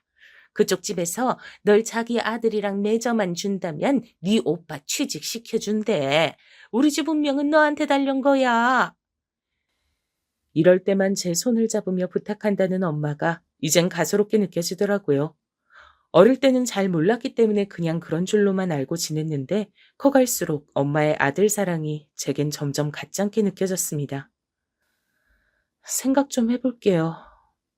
전 한숨을 쉬며 대답했고 그런 제 모습에 엄마는 목소리를 더욱 키워 말했어요. 생각할 게 뭐 있어? 너 이게 어디 흔한 혼사짜린 줄 아니? 어디 너 같은 게 이런 집안에 시집이나 갈 수 있겠냔 말이야. 잔말 말고 맞선 보고 시집 가거라. 그게 너랑 네 오빠 모두 위하는 길이다. 엄마의 막무가내에 밥을 먹고 있는 와중이었지만 거하게 차린 한상이었어도 먹는 게 먹는 것 같지 않았어요. 어쩔 수 없이 그럼 한번 만나보겠다 했고 맞선 당일 엄마가 강제로 데려간 미용실에서 난생 처음 머리를 하고 화장까지 받았습니다. 화장을 하니 볼 쪽 흉터가 잘 보이진 않더라고요. 이후 골라준 옷을 입고 시간 맞춰 맞선 장소로 가니 저보다 먼저 도착한 남자분께서 자리에 앉아 계셨어요. 성함을 여쭤보니 맞다고 하더라고요. 첫인상은 생각보다 나쁘지 않았어요. 사실 엄마가 막무가내로 밀어붙인 맞선이었기에 마음에 들지 않으면 한번 보고 말자 이런 생각으로 나왔는데 인상이 서글서글하니 왠지 모르게 믿음이 가더라고요. 장씨 아저씨는 제게도 좋으신 분으로 기억에 남아있어 앞으로 더 만나봐도 괜찮겠다 싶었죠. 저희는 몇 번 만나본 후 정식으로 교제를 했고 처음으로 데이트를 하던 날 손을 잡는데 얼굴이 새빨갛게 달아오른 게 쑥스러워하는 모습이 귀여워 보이더군요. 그런 순수함에 더 마음이 간 것 같습니다. 가족들도 원하는 결혼이었고 무엇보다 이 사람은 제 몸의 화상 흉터를 보고도 크게 거리끼지 않아 했어요. 이 정도 사람이면 저도 결혼해도 나쁘지 않겠다 싶었죠. 그렇게 교제한 지 2~달 만에 남자친구의 부모님을 뵈러 갔어요. 장씨 아저씨께선 여전히 인자한 웃음으로 오랜만이라며 절 반갑게 맞이해 주셨죠. 그런데 어머님께선 제가 썩 느끼지 않아 하는 눈치였어요. 시종일관 표정을 풀지 못한 채 딱딱한 표정으로 절 대하셨죠. 내가 편히 말을 놓을게요. 괜찮죠? 아, 예, 그럼요. 말씀 편하게 하세요, 어머님. 제 말에 고개를 치켜 세우더니 절 위아래로 훑으며 물으셨어요. 지금 공장에서 6년째 일을 하고 있다고 들었는데 시집 오면 당연히 그만둬야 하는 거 알고 있겠지? 네, 다들 그러시길 원하시면 제가 뜻에 따라야죠. 이런 말긴 잘 알아들으니 다행이네. 원래 아가씨 같은 사람 우리 집안에 한 발자국도 못 붙이는데 우리 집 영감이 믿을 만한 친구 딸내미라 하고 우리 집 아들도 좋다고 하니 허락은 하겠다마는 네, 솔직하게 중학교도 못 나온 며느린 두고 싶지 않았어. 내 아가씨가 썩 마음에 내키진 않는단 말이야. 알아듣겠어? 예비 시어머님의 거침없는 솔직한 입담에 옆에 계셨던 장씨 아저씨가 여보 하며 눈치를 주셨고 그제야 한껏 풀린 목소리로 말하셨죠. 어찌됐건 우리 집 식구가 되면 내 옆에서 집안일도 좀 알려주고 할 테니 나중에 분가하더라도 너가 살림 좀 잘할 때까진 우리 집에서 지내거라. 내 너희 신혼방은 나름 잘 꾸며주마. 알겠지? 전 조심스럽게 네 하며 대답하였고 그렇게 예비 시부모님을 만나 뵌 후 며칠이 지나 결혼 날짜가 잡혔어요. 전 이 소식을 공장에서 만난 하나뿐인 제 친구에게 전해줬죠. 요즘이 무슨 조선시대도 아니고 이렇게 맞선 보고 그렇게 바로 결혼해도 되는 거야? 조금 더 만나보고 진짜 괜찮은 사람인지 파악한 후에 결혼해야 하는 거 아니니? 게다가 그 집에서 시부모님과 같이 살게 되면 엄청난 시집살이가 기다릴 텐데 괜찮겠어? 그 어머님이 널 썩 마음에 안 들어 하셨다며. 제 얘기를 들은 친구는 진심 어린 걱정을 쏟아냈었죠. 전 친구를 괜찮을 거라며 안심시켜 주었고 친구는 그런 절 알았다며 토닥여 줬죠. 시집가서도 잘 살라는 덕담과 함께 말이죠. 하지만 친구의 걱정이 현실이 되는 건 금방이었어요. 시집을 가자마자 전 온갖 시집살이를 했습니다. 많은 양의 손빨래와 이불빨래, 밥 시간대가 되면 어머님의 명령하에 갖가지 반찬들을 조리했고 식구들의 식사가 끝난 후에야 저는 밥을 먹을 수 있었어요. 그렇게 많은 그릇들을 설거지하고 큰 집을 빗자루로 쓸고 닦고 걸레질하고 모든 집안일이 끝나야 전 그나마 쉴 수 있었죠. 시어머니의 구박도 한몫했어요. 매번 제가 하는 모든 집안일들을 마음에 안 들어 하셨죠. 지금 이게 걸레질을 한 거니? 어쩜 손이 이렇게 야무지지가 못해. 먼지들 군데군데 멈춰있는 것 좀 봐라. 깨끗해질 때까지 다시 해. 그래도 시어머니의 이러한 구박은 어린 시절 엄마에게 받아왔던 저력이 있어 버틸 수 있었어요. 전 그렇게 묵묵히 시집살이를 해나갔죠. 아버님은 한결같이 제게 따뜻하셨고 남편도 항상 마지막까지 집안일을 마치고 오면 수고했다며 제 어깨를 주물러 주곤 했습니다. 하여 제 시집살이는 꽤 나쁘지 않았어요. 되려 행복했던 때도 있었죠. 깔끔하게 집안일을 마칠 땐 시어머니께서 이제야 좀 완벽히 한다며 떨떠름해 보이긴 해도 고생했다 말 한마디 덧붙여주기도 했으니까요. 그렇게 결혼 후 4년 만에 제게 큰 축복이 왔습니다. 축하드립니다. 임신 8주 차네요. 제 임신 소식은 시댁은 물론이고 친정집에서도 경사와 같았어요. 소식을 전하고자 전화를 걸었는데 저 수화기 너머로 엄마가 기뻐하며 축하해 주셨죠. 그래, 왜 이렇게 소식이 뜸한가 했어. 네가 시집간 지 4년이나 지났는데 언제 이 소식을 듣나 했다. 어찌됐건 축하한다. 고마워요, 엄마. 근데 아기가 아들인지 딸인지는 언제 알 수 있대니? 꼭 아들이어야 할 텐데. 안 되겠다. 내가 아는 무당집에 가서 부적이라도 써야지. 하지만 엄마의 이러한 아들 타령에 제 기쁨도 조금은 반감이 됐습니다. 그러지 마세요. 아들이면 어떻고 딸이면 어떻다 그러세요. 얘가 또 모르는 소리 한다. 네가 그 집안에 대를 이어줘야 너도 그렇고 우리 집도 어깨를 피고 살 수 있는 거다. 알겠니? 더 이상 말할 필요가 없다 느낀 저는 이만 끊겠다 전하며 수화기를 내려놨죠. 그리고 이러한 아들 타령은 시댁에서도 마찬가지였어요. 심지어 남편까지도 똑같았습니다. 우리 뱃속 아기가 딸이던 아들이던 그리 중요하진 않지만 난 그래도 아들이면 좋긴 하겠어. 같이 목욕탕도 가서 때도 밀어주고 축구도 하고. 어머님 아버님에 이어 친정엄마도 아들 하시던데 이제 당신까지 그럼 뱃속 아기가 부담스러워 나오겠어요? 정말이지 부담의 연속이었어요. 딸이라도 나오면 당장 내다 버리라 할 기세들이었죠. 시간이 흘러 제 배는 점점 풍선처럼 불러왔어요. 그럴수록 거동도 힘들어지고 숨쉬기도 벅찼죠. 가끔씩 뱃속 아기가 발로 뻥뻥 찰 때면 장기 전체가 뒤틀리는 것 마냥 아파했어요. 그 광경을 본 남편은 아기가 발길질하는 게 예사롭지 않다며 아들인 게 틀림없다고 좋아했죠. 제 걱정은 고사하고 이 와중에도 아들 타령을 하는 남편의 배를 똑같이 때려주고 싶었답니다. 이후 명절이 다가왔어요. 항상 시댁과 함께였기에 이번만큼은 제사만 지낸 후 친정집으로 가 좀 쉬라는 시부모님의 배려가 있으셨어요. 전 감사의 말씀을 표한 뒤 남편과 친정으로 향했죠. 안타깝게도 아직 장가를 가지 못한 두 오빠들 때문에 엄만 홀로 음식을 준비하고 계셨어요. 저와 남편을 보자 놀라시며 왜 시댁에 있지 않고 여기까지 왔냐며 물으셨죠. 시부모님의 배려가 있었다 말씀드리니 그제서야 반가워하는 눈치였어요. 남편은 피곤했는지 오자마자 양해를 구하곤 바로 잠들었고 엄만 저보고 편히 앉아있으라 하셨지만 혼자 음식을 준비하는 엄마를 그냥 지나칠 수가 없겠더라고요. 그래서 저도 도와주겠다며 거들었죠. 엄마도 크게 사양은 하지 않으셨어요. 그리고 이어 방 안에 있던 오빠들이 슬금슬금 나와 절 봤죠. 오랜만이네. 시집 잘 가더니 얼굴이 좀 핀 것 같다. 누군 이 낡은 옥탑방에서 이러고 사는데 누군 좋은 집구석에서 먹고 사니 살판 났겠어. 만들어 놓은 전을 하나 집어먹으며 얄밉게 큰오빠가 말했어요. 그러게. 때깔이 고와졌네. 근데 네가 아무리 날고 겨봤자 우리 집에선 뭣도 아닌 셋째 딸년이지 뭐. 야, 너 온 김에 우리 담배 한 가씩만 사다 주라. 뒤이어 배불러 있는 동생에게 던지는 말본세하며 하다 심부름을 시키는 작은 오빠가 얄밉게 텔레비전을 틀으며 말했죠.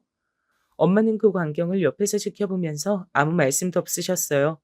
말리거나 제지하는 것도 없이 묵묵히 전을 부치고 계셨죠. 물론 처음엔 거절을 했지만 좋은 집에 사모님 되더니 오빠들 하는 말들이 웃음내며 화를 내는 두 오빠들의 모습에 전 어쩔 수 없이 밖을 나섰습니다. 세상 모르고 잠에 든 남편과 오빠들 말이라면 꿈뻑 죽는 엄마에게 대신 부탁을 하기도 뭐했죠. 그렇게 낑낑대며 담배 두 갑을 사들고 그 언덕을 올라 옥탑방 계단까지 올라가는데 계단을 다 올라오니 순간 머리가 핑 돌더라고요. 전 그대로 그 자리에 쓰러지고 말았어요. 정신을 차리고 보니 병원이었고 옆에선 보호자 의자에 앉아 고개를 숙이고 있는 남편이 있었죠. 남편을 부르니 제가 깨어난 걸 알았는지 숙이고 있던 고개를 천천히 들어 절 보더라고요. 그제서야 남편이 울고 있었다는 걸 알 수 있었어요. 그리고 제 배가 홀쭉해졌단 것도요. 세상에 나와 빛 한 줌 보지 못한 채 제 아기는 그렇게 떠나고 말았습니다.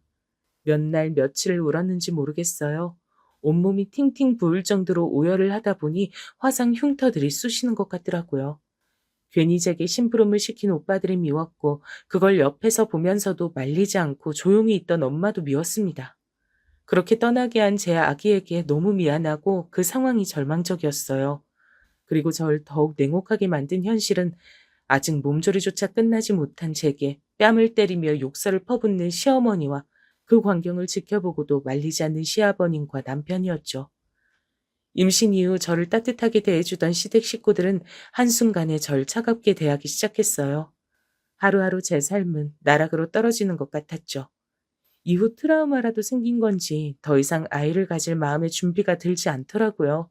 하지만 남편은 아이를 원했고 몇 번이고 제게 아이를 갖길 시도했지만 전 몇 번이고 거절을 할 수밖에 없었습니다.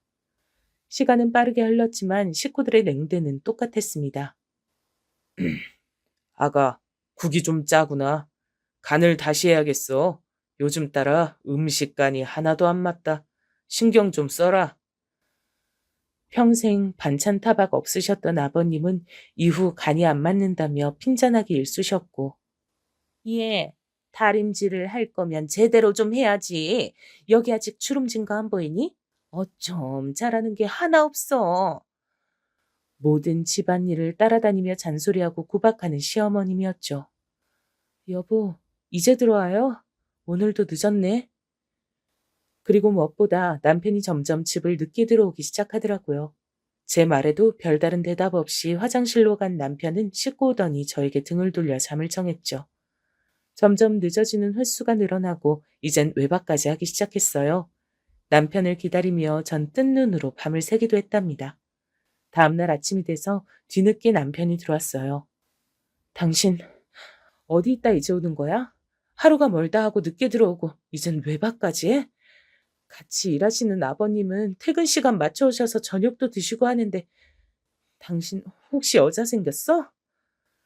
전 아무렇지 않게 방에 들어와 옷을 갈아입으려는 남편을 붙잡고 물었어요. 이거 놔. 아빠가 이제 사업 일부를 내게 위임했어. 그래서 지금 거래처 접대도 하고 온 거고 다 우리 가족 먹여 살리려고 이러는데 생각하는 꼬라지하곤. 제가 부여잡은 옷깃을 떼내며 큰 소리로 그 자리를 피하는 남편이었어요. 전 의심스럽긴 해도 남편의 말을 믿고자 넘어갔죠. 그런데 며칠 뒤에도 외박을 하고 온 남편의 자켓에는 여자 향수 냄새가 진동을 하는 겁니다. 전 이 향수 냄새의 근원지를 또 전처럼 물어봤자 이리저리 핑계대며 둘러댈 것이 뻔하니 무엇이 진실인지 직접 가보자 생각했죠. 그래서 다음날 남편 퇴근 시간대에 맞춰 회사 근처로 가봤습니다. 시부모님한텐 남편이 오랜만에 둘이 밖에서 데이트를 하자며 불렀다고 거짓말로 들러댔고 말이죠. 그렇게 남편이 나오길 기다렸는데 아니나 다를까 옆에는 어떤 여자를 태우고 차를 타고 나오더라고요.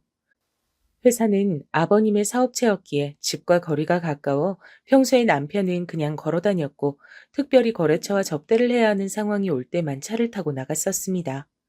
요즘 시아버님이 회사를 남편에게 물려주기로 맘먹었는지 점점 집에 들어오는 시간이 빨라지더라고요. 남편은 그럴수록 더욱 늦어지고 오늘처럼 차를 가져가는 일들도 허다했습니다. 전 그저 남편 말대로 거래처 접대 때문이겠거니 생각했는데 거래처 사람이라기엔 진한 화장에 너무나도 젊은 여자가 옆에 타고 있더라고요. 전 순간 어안이 벙해졌지만 행여나 놓칠까 뒤에 오는 택시를 마구잡이로 타고 남편 차를 따랐습니다. 남편이 향하던 곳은 회사와 집에선 꽤 멀리 떨어져 있는 여관들이 밀집돼 있는 곳이었어요. 남편은 차에서 내려 그 여자와 팔짱을 끼고 그 여관을 들어가려 하는데 전 분노에 몸이 떨리고 다리에 힘이 풀려 그 자리에 철퍽 하는 소리를 내며 주저앉고 말았습니다. 소리를 들은 건지 제 쪽을 본 두 사람은 깜짝 놀래 그 자리에 멈춰 서더라고요. 전 빠르게 눈물을 닦아내고 옆에 여자를 가르치며 물었죠. 옆에 여자 누구야? 누군데 이런 데를 와? 거래처 사람이란 헛소리 할 거면 집어쳐? 이랬더니 옆에 여자가 남편과 더욱 밀착하며 팔짱을 끼며 말했어요. 오빠 애인인데요? 오빠가 결혼한 건 알고 있었는데 이렇게 미행해서 찾아올 줄이야. 굉장히 불쾌하네요. 가자 오빠. 그렇게 새침대며 뻔뻔하게 말하던 상간녀는 제 남편을 데리고 뒤돌아섰고 전 떠나려는 남편의 바지자랑을 붙잡으며 외쳤어요. 당신이 어떻게 그럴 수 있냐면서 말이죠. 그랬더니 들려오는 남편의 답에 저는 숨이 턱 막히더라고요.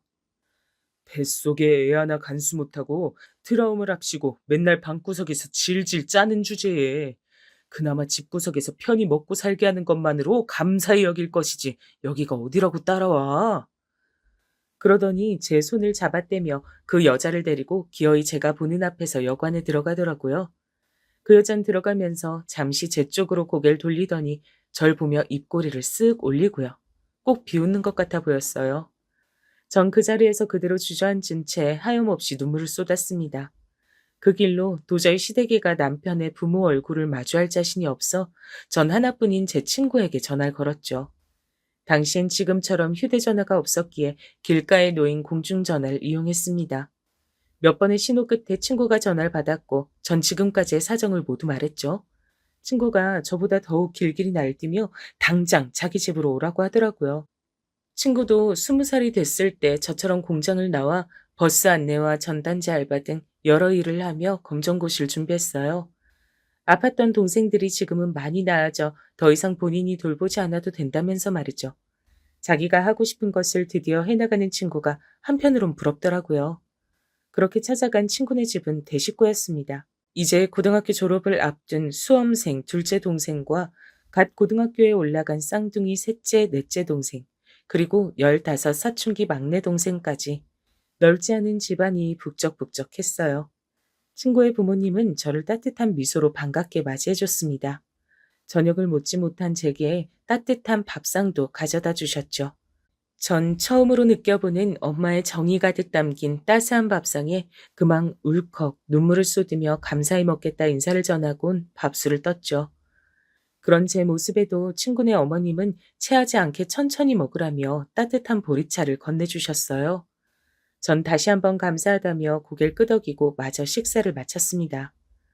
뱃속 아이를 그렇게 보낸 후 이렇게까지 밥을 제대로 먹은 적이 있나 싶어요. 밥 한 술 뜰 때마다 떠나간 아이 생각에 신물이 올라오더라고요. 전 그렇게 몇 날 며칠을 대충 밥 몇 숟갈로 끼니를 때웠답니다. 친구의 가족의 배려로 간단하게 씻고 친구의 안내로 작은 방에 들어갔어요. 우리는 이 방에 가서 자면 돼. 둘째가 수험생이라 공부하는데 좀 예민해서 시끄럽지 않게만 조심해주면 괜찮을 거야. 음, 정말 고마워. 비록 두 다리 뻗고 자기엔 다소 협소한 방이었지만 이마저도 감사했던 저는 친구에게 진심을 다해 고맙단 말을 전하고 잠에 들었죠. 다음 날 무거운 발걸음을 이끌고 집으로 향했고 도착하니 시부모님은 절 기다리기라도 한 것처럼 두 분이 함께 거실에 앉아 어디 갔다 왔냐며 물으셨죠. 전 솔직하게 어제 있었던 일들을 모두 말씀드렸어요. 남편이 여자와 같이 차를 타고 가는 모습부터 여관을 함께 들어가는 모습을 본 것, 그리고 제게 오히려 적반하장으로 그 여자를 감싸고 돌며 소리친 것까지 모두 말했고 시부모님은 잠시 말씀이 없으시다 이내 알겠다며 들어가 보라 말하셨어요. 그렇게 방으로 들어가려는데 뒤에서 시부모님의 쑥덕거리는 소리가 들리더라고요. 애가 오죽했음 바람을 필까. 본처가 잘해야 바람을 안 피지. 다 제가 못하니까 우리 애가 밖으로 싸돌아다니는 거예요. 이 와중에 남편 바람핀 것도 제 탓으로 만드는 시어머니와 쉿, 조용히 말을 해야지. 거참 조심성이 없어. 그러다 애 들으면 어떡하려고. 그런 시어머니 입단속을 시키는 시아버지였어요. 듣던지 말던지 내가 뭐 쟤 무서워서 내 집에서 말도 맘대로 못해요? 뒤이어 들려오는 시어머니의 말에 전 더 이상 이곳에서 있으면 안 되겠구나 싶었죠. 그땐 지금처럼 이혼이 마음대로 쉽게 되는 일이 아니었기에 결심이 마치자 전 친정엄마에게 전화를 걸었어요. 그리고 남편의 외도 현장을 목격했던 일들을 얘기했고 절 옹호하는 답변을 바란 것은 아니었지만 뒤이어 들려오는 엄마의 말에 전 적잖이 충격을 받지 않을 수 없었습니다. 얘가 뭘 몰라도 한참 모르네. 남자가 밖에서 사업하다 보면 다른 여자도 만날 수 있는 거지. 뭐 그딴 걸로 이혼이네 뭐네 말을 짓거리고 있어? 기어이 네가 우리 집과 내 얼굴에 먹칠을 하려는갑다. 잔말 말고 얌전히 내조나 잘하고 있어. 소리를 냅다 지른 친정엄만 그렇게 전화를 끊었습니다. 전 한참을 끊어진 수화기만을 바라보다 결심했어요. 더 이상 친정엄마나 다른 사람의 의견보다 제가 하고 싶은 것에 더 집중하자고요. 그날도 어김없이 늦게 온 남편에게 이혼을 하자며 먼저 말을 꺼냈죠.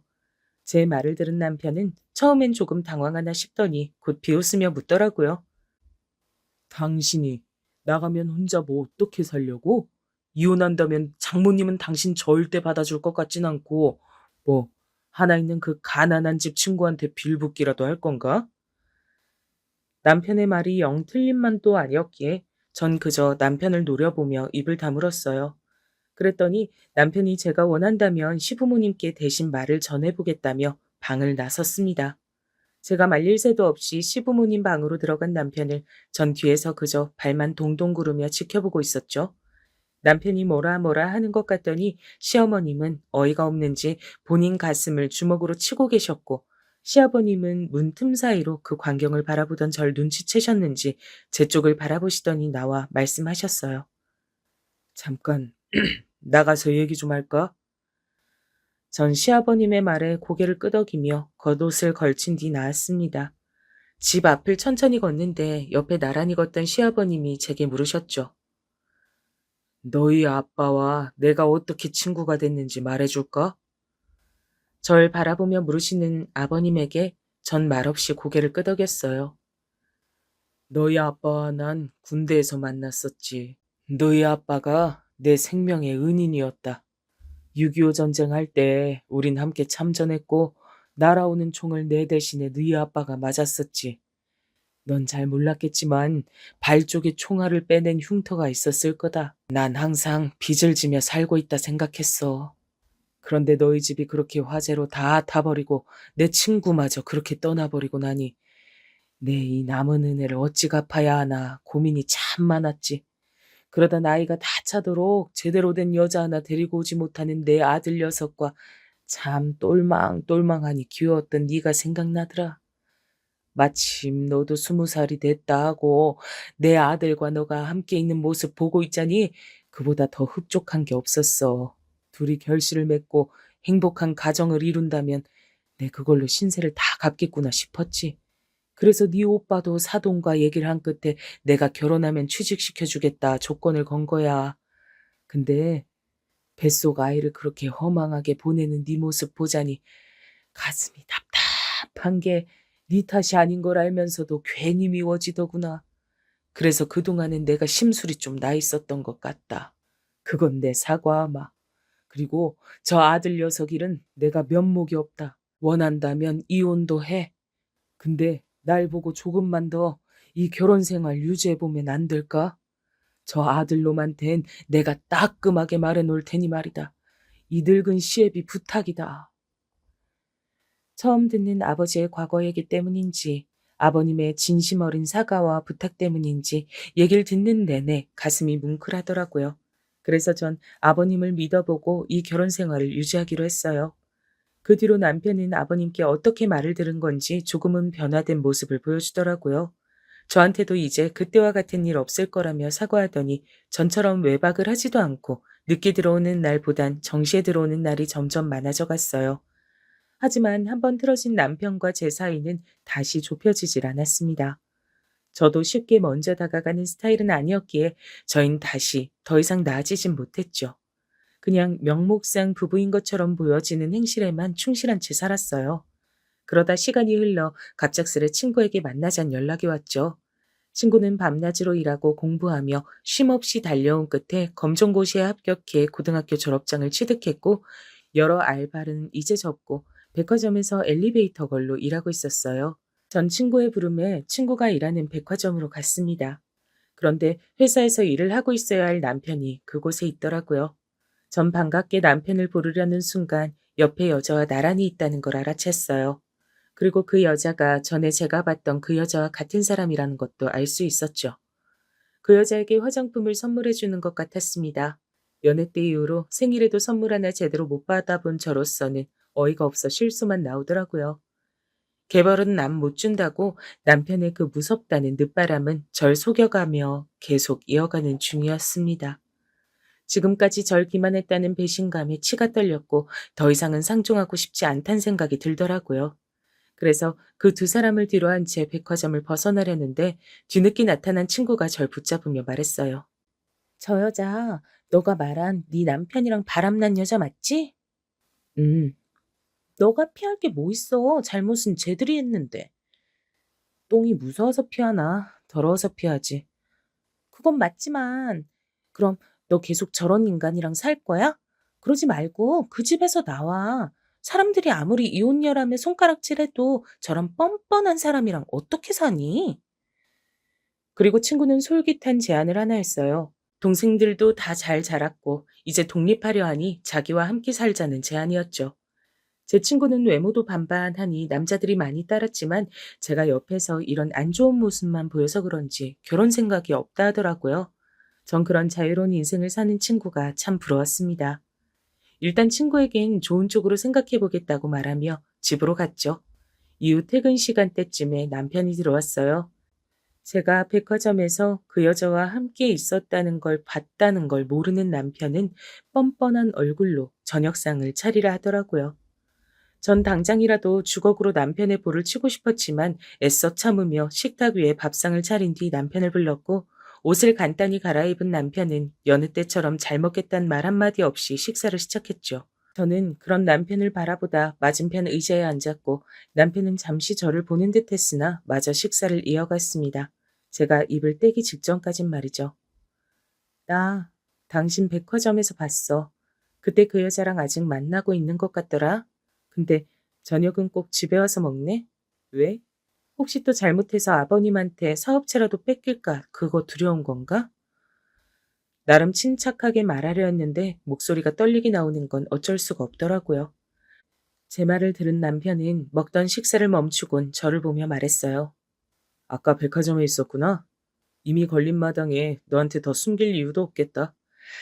사실 우리 부부가 맞긴 했니? 너랑 내가 부부관계를 안 한 지도 5년이 지났어. 이 관계를 언제까지 지속해야 할지, 그리고 너한테 어떻게 말을 해야 할지 고민 많았는데 마침 잘 됐네. 우리 이만 끝내자. 너무나도 태연하게 말하던 남편의 모습에 말문이 턱 막히더라고요. 사실 영 틀린 말도 아니었기에 더욱이 남편 말에 반박을 할 수가 없었어요. 그렇게 잠시 침묵하고 있는데 언제 들어와서 얘기를 어디서부터 들으셨던 건지 아버님이 성큼성큼 오시더니 남편의 뺨을 때리셨죠. 이 고얀 놈, 내가 그리도 가정의 평화를 깨지 말랬거늘. 전 남편을 더 치려는 아버님을 말렸고 돌아간 뺨에 손을 갖다 대던 남편은 아버님에게 소리쳤어요. 저희가 애가 있는 것도 아니고 저 더 이상 이런 강목 같은 여자랑은 못 살겠어요. 이혼 허락해 주세요. 그래도 이놈이? 아버님은 다시 한번 남편을 향해 손을 올리셨고 저는 그런 아버님을 막으며 말했어요.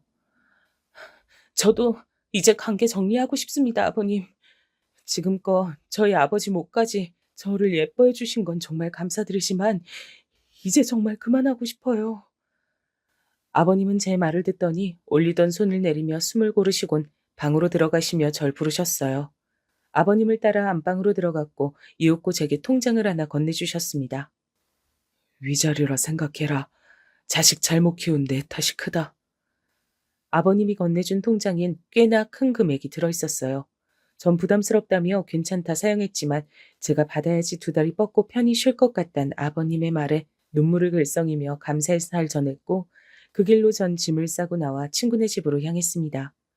나오는 길에 큰 짐을 들고 나가는 절 본 시어머니는 당황하며 어디 가냐 물으셨지만 전 그저 안녕히 계세요 라는 인사만 남긴 채 길을 떠났죠.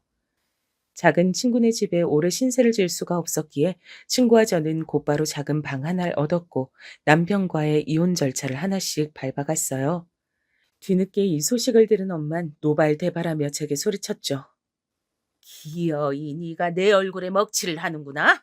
버러지 같은 건 행여나 갈데없고 굶주려도 내 집에 오거나 내 집에서 콩 하나라도 얻어먹을 생각 말아라. 넌 이제 내 딸 아니야. 분노에 찬 목소리로 전화를 끊어버린 엄만 이후 제가 다시 전화를 걸어도 제 목소리만 들린다면 바로 전화를 끊으셨어요. 집에 찾아가도 문전박대에 하루는 제게 소금까지 치며 절 귀신 취급한 적도 있었습니다. 더 이상 찾아가지 않겠다 다짐한 전 이후론 친정 식구들과는 연을 끊다시피 살았죠. 이혼까지 완벽히 끝나 더 이상 한 사람의 아내가 아니게 된 전 무엇을 하는 게 좋을까 생각하다 전에 봉제 공장에서 일했던 경력을 살려 재봉틀 하나를 집에 사두었고 국민학교를 다니던 시절 때부터 예쁜 옷을 입은 또래 친구들을 보며 초라한 제 옷차림에 부끄럽고 또 부러워했었던 기억을 떠올려 옷을 만들기 시작했어요. 새벽엔 동대문에서 저렴하게 옷감을 구해왔고 배운 적은 없어 썩 좋다 할 순 없는 그림 실력을 그나마 도안 삼아 차근차근 옷을 만들어갔죠. 완성된 옷을 본 친구는 감탄하며 하던 일을 접고 모아둔 돈으로 아버님께 받은 제 위자료를 함께 보태 작은 옷가게를 차렸습니다. 시작은 좋았으나 마땅히 홍보를 하는 것도 아니었기에 처음엔 파리만 날리던 시절도 있었죠. 하지만 하나 둘 찾아오셨던 손님들이 또 찾아오게 되고 가격에 비해 옷 퀄리티가 좋다는 칭찬까지 받으며 옷가게는 점차 성장해 나갔어요. 2000년대에 들어선 인터넷을 배워야 한다는 친구를 따라 학원에 다니며 인터넷 쇼핑몰까지 시작할 수 있었죠. 지금 짧은 글로 간략히 요약하여 제가 얼마나 힘들었고 노력했는지 크게 와닿는 분들은 없으실 거라 생각됩니다. 하지만 저는 하루에 2~3시간씩 잠을 자가며 옷을 만들고 또 이것저것 배운 끝에 인터넷 쇼핑몰까지 큰 성화를 이룰 수 있었어요. 그런 제 소식을 어떻게 전해 들은 건지 억겁의 시간이 지난 후에야 엄마에게 전화가 왔죠. 할 말이 있으니 집으로 오라 하시더라고요. 마지막까지 제게 큰 수모를 겪게 한 엄마기에 그냥 무시하며 살아가고 싶었지만 한 번은 집에 찾아가 보자 이런 생각에 오랜만에 그 언덕을 지나 옥탑으로 향했습니다. 그 동네 근처는 몰라보기에 변했지만 어찌된 건지 그 동네만은 그대로더라고요. 안 그래도 낡은 건물은 노후되어 곧 무너질 것 같았어요. 집을 이리저리 훑고 있는 제게 엄마가 먼저 말씀하셨죠. 곧 이 지역도 재개발에 들어간다며 자기는 다 늙어 죽으면 그만이지만 이 집에 살고 있는 큰오빠가 걱정이라면서 말이에요. 그제야 집을 보던 눈길을 엄마에게로 돌렸어요. 그동안의 세월을 말해주듯 여기저기 피어있는 검버섯과 나무의 나이테처럼 줄이 가 있는 주름들이 제일 먼저 눈에 띄더라고요. 엄마도 저를 위아래로 훑으며 말씀하셨죠. 너 옷가게인가 뭔가 옷 만들어 성공했다더니 그 말이 진짠가 보구나. 나는 너가 이렇게 성공할 줄 알았다. 입은 옷이며 들고 있는 가방이며 아주 곱다고 와. 제 엄마가 갑자기 이런 태세 전환을 할 줄은 꿈에도 몰랐습니다. 귀신 내쫓듯 소금 뿌리며 문전박대 할 땐 언제고 말이에요. 오늘 절 부른 이유는 하나였어요. 병들고 아픈 자신을 대신해 오빠들을 돌봐달란 얘기였죠. IMF 당시 남편의 사업은 부도 위기에 다다르게 돼서 결국 오빠들은 정리해고됐다 했습니다. 작은 오빠는 결혼 후 이 집에서 나가 작은 집에 월세 살며 겨우 자식들 먹여 살리려 이 일 저 일 하며 먹고 산다 했고, 큰 오빠는 결혼 후 새언니에게 손찌검을 하다 결국 이혼까지 당해 지금은 엄마와 함께 살고 있다고 하더라고요. 그러면서 오빠들을 더 이상 고생시키기 싫다고 좀 도와달라 말하는데, 아직까지도 자기 아들들만 걱정하는 엄마가 너무 미웠습니다. 천륜을 거스르더라도 전 엄마의 말을 순순히 들어주고 싶지 않았죠.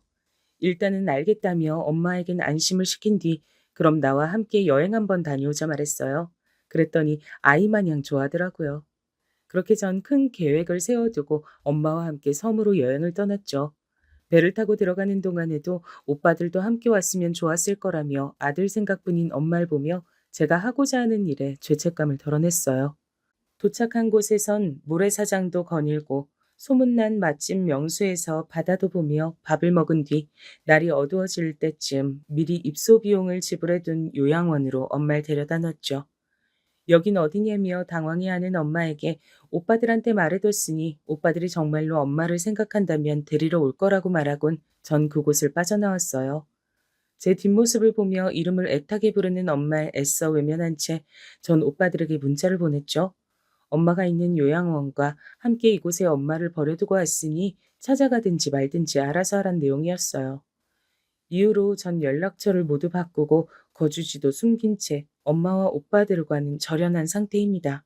새로운 마음가짐으로 이름도 개명하고 지금은 제가 너무나 갖고 싶던 고등학교 졸업장까지 검정고시를 통해 얻게 됐습니다.